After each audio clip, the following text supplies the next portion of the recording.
Hello, this is Brother Sherman Cox, soulpreaching.com.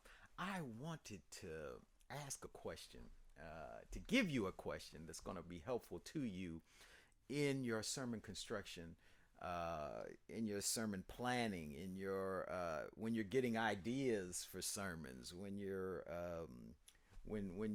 doing all of these particular things, sermon, even when you're presenting the sermon, every piece of the sermon that you're coming up with, I want you to ask a simple question. And the question is, so what?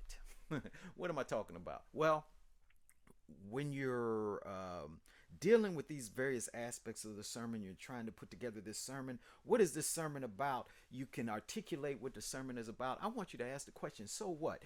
If what you're saying is true, what difference does that make in my life and as I live this life? What am I talking about? Well, I'm saying that just stating the truth of something is not enough.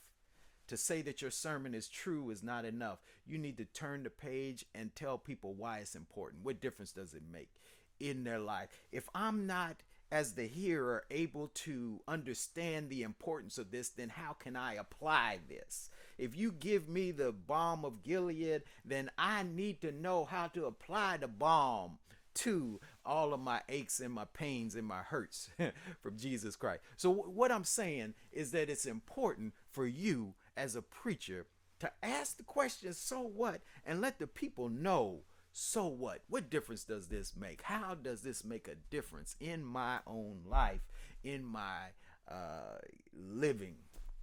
And that's what I want you to ask of every piece as you're constructing the sermon, as you're getting ideas, as you're walking down the road of the construction process, and even as you are preaching. And I'm trying to get an illustration for a sermon piece, and I got an illustration in my mind. I want you to ask the question, even if that illustration, so what?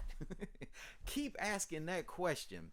And if you keep asking that question, you keep answering that question, your sermon is going to be much more applicable, not only to the people, but as they go and live their lives this week, they'll be able to apply it to their daily lives. Again, this is Brother Sherman Cox, soulpreaching.com. Keep asking, so what, y'all? And come on, visit soulpreaching.com, sign up for our free newsletter, get the ebook, 7 Steps to an Effective Sermon. God bless and keep on preaching.